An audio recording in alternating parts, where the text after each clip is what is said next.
احمد اس مصروف دنیا کا ایک چھوٹا سا حصہ، شاید جس کے ہونے یا نہ ہونے سے کوئی فرق نہیں پڑتا، یہ وہ بار بار سوچتا تھا۔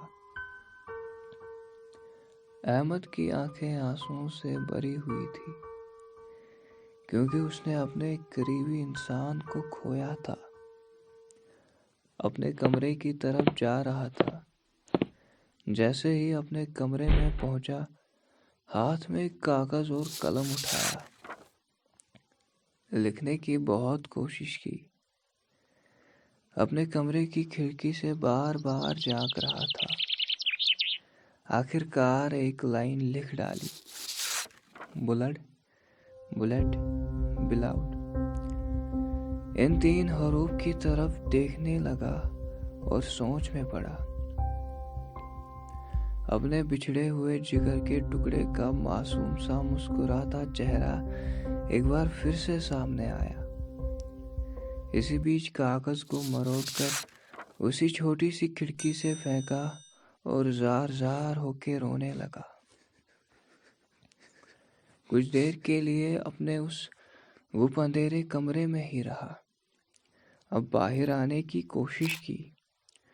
جیسے ہی باہر قدم رکھنے کی کوشش کر رہا تھا تو ایسے لگتا تھا کہ ہوا کی لہر اس کے اس معصوم سے بدن کو واپس اس گہرے اندھیرے میں دھکیل رہی تھی اور باہر جانے سے روک رہی تھی۔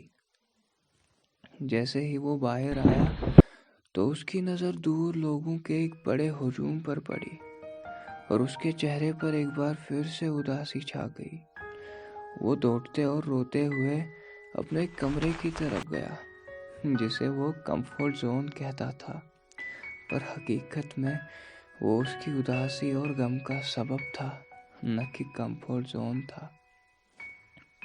اب وہ ایک کونے میں بیٹھا اور پھر سے بہت زیادہ رونے لگا۔ ایسے رونے لگا کہ جیسے کسی بنجر زمین پر کئی برسوں بعد بارش ہو رہی ہے۔ شاید وہ بہتے ہوئے وہ آنسوں کے قطرے اسے سکون دے رہے تھے، جو اسی لیے بار بار اپنی آنکھیں خشک کر دیتا تھا۔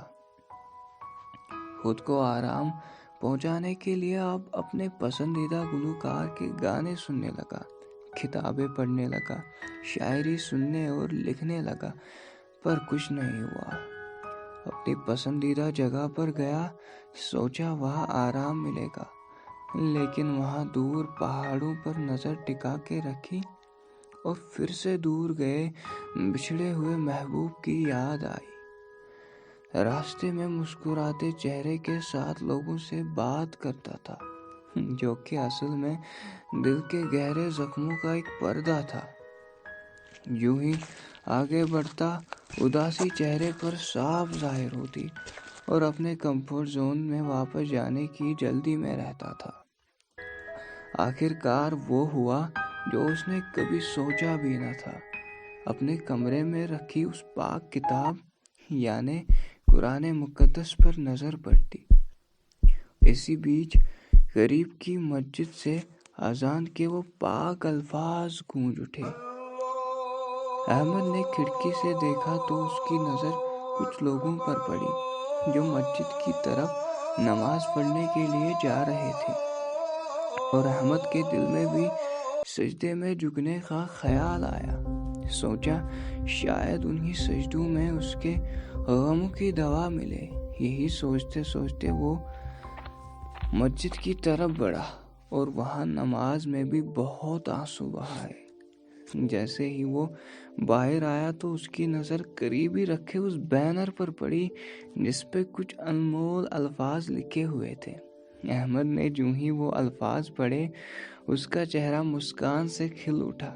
دونوں ہاتھ اٹھا کر آسمان کی طرف دیکھ کر اللہ کا شکر ادا کیا، اور وہ جو الفاظ وہاں لکھے ہوئے تھے وہ تھے فَإِنَّ مَعَ الْعُسْرِ يُسْرًا إِنَّ مَعَ الْعُسْرِ يُسْرًا۔